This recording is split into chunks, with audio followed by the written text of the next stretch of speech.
Assalamu alaikum dear students, welcome to EPSIC's online sport program.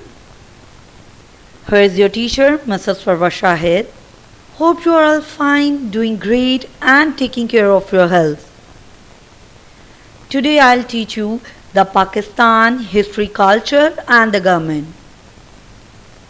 Please all of you open your page number 2, unit 1, lesson the decline of Mughal Empire and the topic Aurangzeb 1618 to 1707. So in this chapter you will come to know how did Aurangzeb gain power, how successful an emperor was Aurangzeb, and what kind of man was Aurangzeb.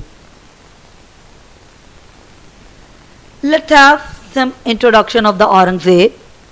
He was born on 3rd November 1618 at Daud. He was the third son of the Shah Jahan. He commanded troops against Uzbeks and Persians in 1646 to 47.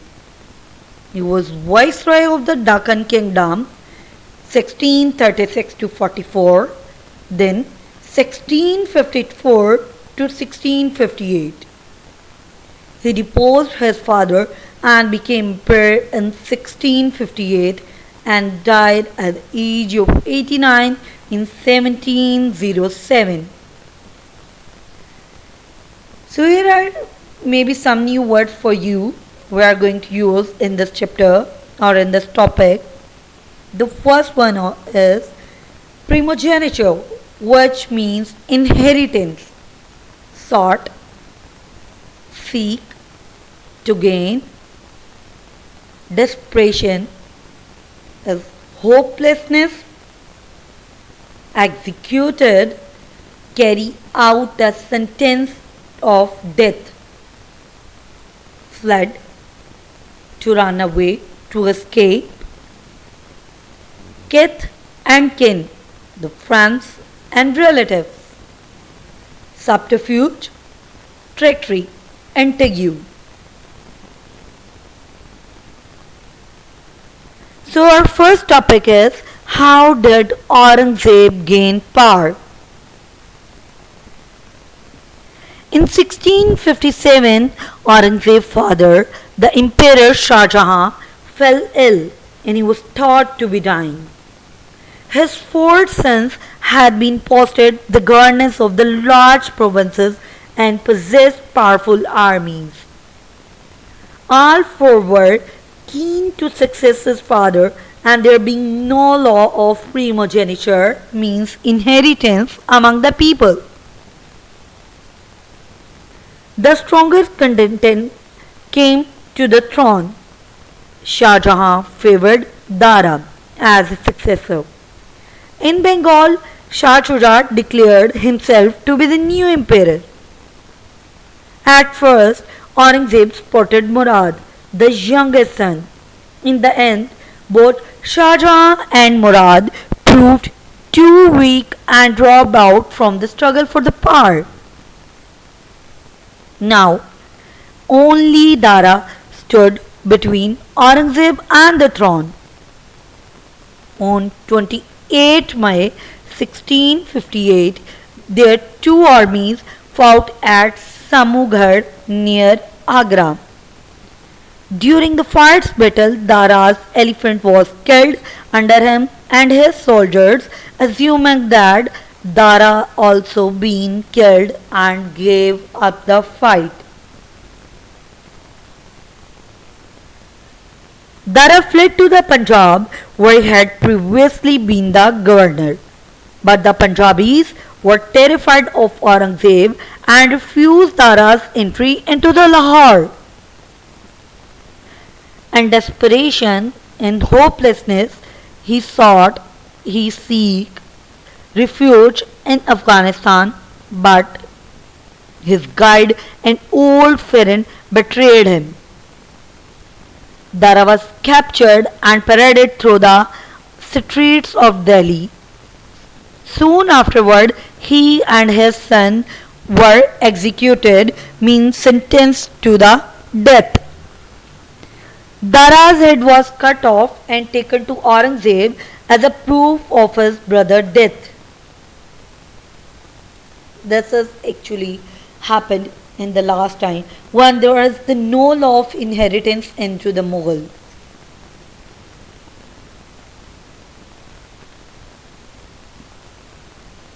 But by now, everyone surprised. Shah Jahan had recovered from his illness, but it was too late to recover this power and quietly surrounded his own son.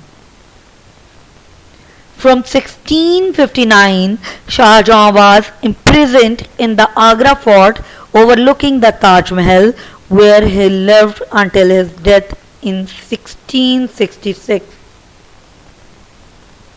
It means he died into the imprisoned by his son Aurangzeb. So that is how he gained the power. Now, what kind of man was Aurangzeb? So the Aurangzeb was industrious, self-disciplined, and deeply religious. He was ambitious for power, but he had no particular desire for the wealth or the comfort. His clothes were plain and simple. His faith was important to him and spent a great time to writing out copies of the Quran. He could be ruthless to his enemies, even his own kids and kin, means his friends and relatives, but probably no more than was usual to the ruler at the time. However, he never shed blood unnecessarily, and he often showed kindness to those around them. But those who stood in his way were eliminated. He instilled fear in the enemies to help him maintain his rule throughout the country. No one could doubt his courage in the battle.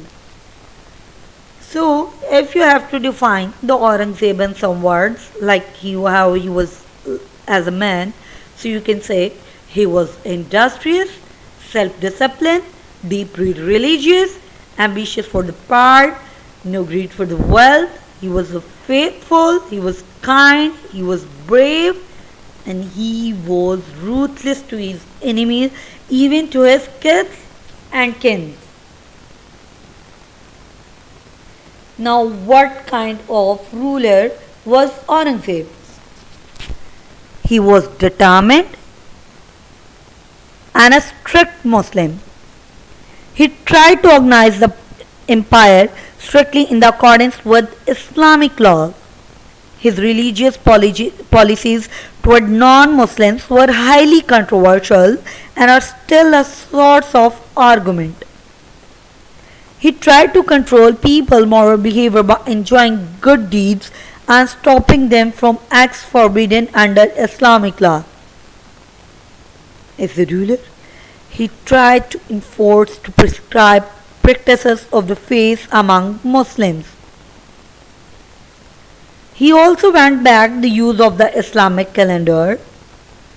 As we studied, he was engaged all the time in writing, so he formed a council of theologians appointed to produce Fatwa-e-Alamgiriya, an important book of Islamic laws. His main ambition as a ruler was to expand his authority over all the India.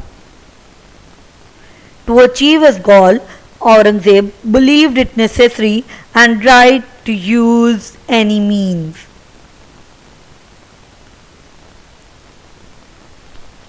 That's all according to the objective, how he gained the power, what kind of man was Aurangzeb, and what kind of ruler was Aurangzeb. Hope you get it very well. That's all from my side. Thank you very much. Allah Hafiz.